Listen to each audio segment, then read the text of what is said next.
Welcome back to another Baldur's Gate 3 video. In today's video, I want to go over some of the best spells that I really enjoy using in the game. There are over 600 spells and skills in the game, and there are going to be a lot of new players joining and trying Baldur's Gate 3 out. These 10 spells are spells I think all players should be aware of and have a part of their arsenal. They should pretty much set you up for an awesome playthrough if you choose to use them. But before we jump into the video, I will be doing a giveaway of 2 copies of Baldur's Gate 3. All you have to do is subscribe to the channel, leave a like, and leave a comment on your favorite class or spell, and that's pretty much it. You get a chance to win a free copy while staying up to date with all things Baldur's Gate 3. With that said, let's dive into the first spell, which is Magic Missile. Magic Missile is a force-based skill, and Magic Missile can be used by classes such as the Sorcerers, Wizards, Eldritch Knights, and Arcane Tricksters. One of the most important things to note about the skill is that it has a 100% chance to hit, which makes it one of the most reliable skills in the game. Now, to be honest, the skill does not have the best damage output, but what makes this skill even more amazing outside of the 100% hit rate is the fact that it can be split into multiple attacks, up to 4 attacks individually. This means that if you're in a situation where you face off against multiple foes, you can actually target and hit those foes and possibly finish off several with one skill. You can also use this skill in tandem with hitting foes and maybe hitting terrain or hazards in the terrain, with the possibility of triggering different things to help you out in combat. Because of this ease of use and the versatility of the skill, it's kind of a no-brainer that we have to put Magic Missile on this list. The next spell we want to go over is Mirror Image, and Mirror Image is an illusion spell that can be used by the Sorcerers, Warlocks, Wizards, and Paladins, and this spell creates 3 illusions of yourself, giving you 3 armor class per active illusion that can last for 10 turns. It basically makes you very difficult for pretty much anything to hit you, and upon dodging an attack, you will lose a single illusion, therefore basically losing 3 armor per illusion that you lose. The best thing about this spell is its defensive utility. It provides really good defense for the cost, and it's very accessible and straightforward for most players to be able to use. The next spell that we're going to be going over is called Sleep, and this is an enchantment spell that can put creatures to sleep, affecting up to a combined total of 24 HP. Bards, Eldritch Knights, Sorcerers, and Wizards can use this spell, and its effects can last for a total of 2 turns. It is very new player friendly because of its simplicity. When enemies are spread out, it's typically very easy to target and put them to sleep as they're typically away from each other, and it requires enemies to take damage in order for them to wake up. So in a lot of cases, if you use it correctly, you can single out enemies, put them to sleep, and then face off against the rest of their team before anyone can go wake them up.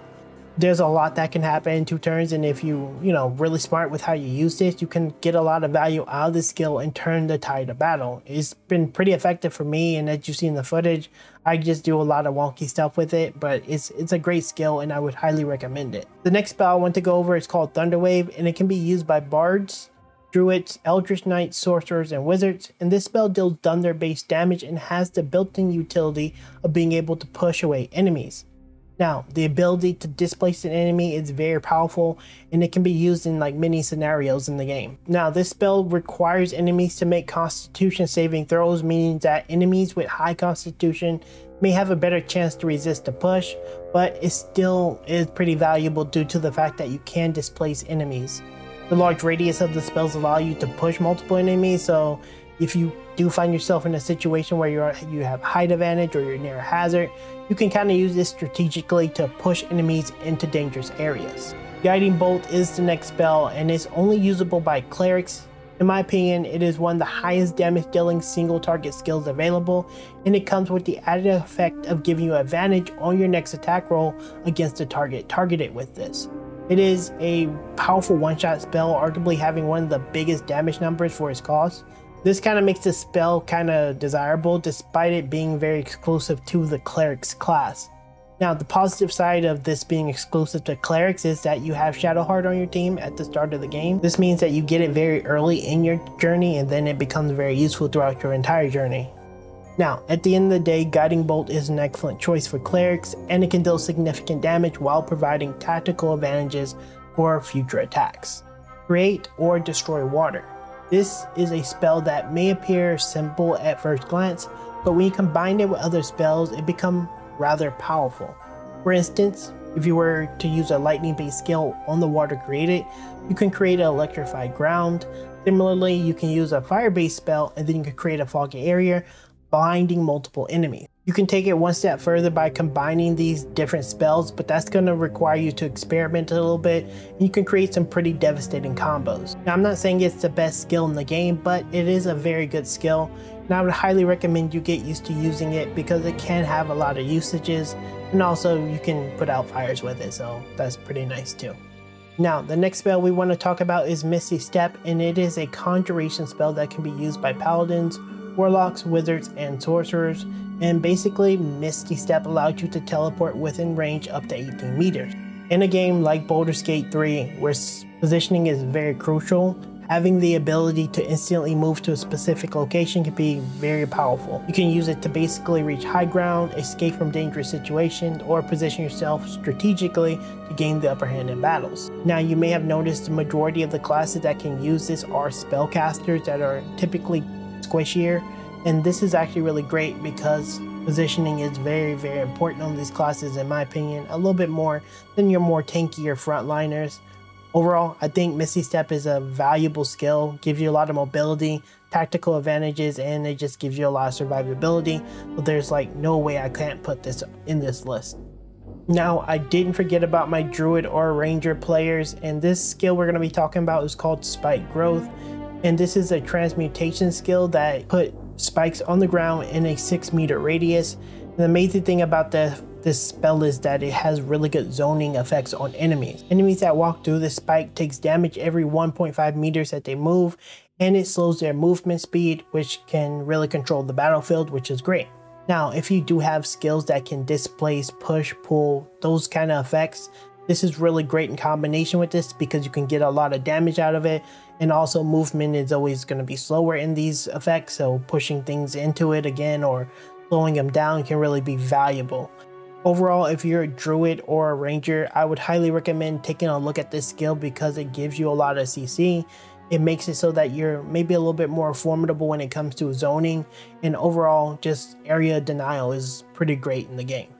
Now, Bless is an enchantment skill that can be used on clerics or paladin, and it lasts for a total of 10 turns and provide a significant benefit to the team. It grants a plus 1d4 bonus to attack rolls and saving throws within a 9-meter radius. Bless is an incredibly powerful team buff that enhances the combat capabilities of your entire party. Ideally, you want to use this on the caster as well as the entire team, so you want to kind of position yourself kind of smart. And what this does is basically greatly improve the chance of hitting enemies and resisting their attack. Now, for me, Bless is one of the best support spells in the game because it actually really good cost, can affect multiple allies, and considering that it can last for so many turns, you get a lot of impact from it during the battle. The final spell we're going to be covering is called Grease, and Grease is a conjuration spell that can be used on wizards and eldritch knights. And when you cast this spell, it covers an entire area with a layer of grease. Now, that may sound a little bit silly, but believe it or not, this is actually a really valuable skill because anything that walks in it can possibly fall and become prone. Now, it is worth noting that the spell requires a dex saving throw, which means agile or dexterous classes have a chance of avoiding falling down or becoming prone, so just keep that in mind. But if you're pretty smart with it, you can use it in creative ways similar to create water. Now, grease can be used creatively in combination with other spells. For instance, you can set up the grease area to explode with fire, so just hit it with a fireball spell or even throwing a candle at it, you can pretty much set it on fire. Or you can expand current fires because there's always like hazards around the map that can be set on fire. You can like position it just on the edge, get some grease down, and then spin the fire like in a massive area and zone enemies out, get a lot of effective damage out of it, and still have the possibility of having things fall if you don't set it on fire, so you get a lot of utility even if you do like misplace the spell. At the end of the day, while the spell does look a little bit goofy and the icon is like a pig, so you don't really take it as seriously, the grease spell is an amazing spell.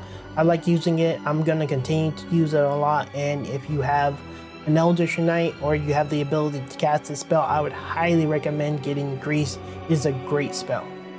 Alright, there you have it guys. These are the spells that I think all new players should have in their arsenal. Remember, there are many more spells that are going to be in the game, and I plan to cover them in the future, in future videos of course. But the ones that we discussed today are some of the best and fairly easy to use and set up. So I would highly recommend you use this on your first playthrough of Baldur's Gate. Now, if you did enjoy the video, do consider leaving a like as well as subscribing for more Baldur's Gate 3 content. And I'll be seeing you guys in the next one. Later.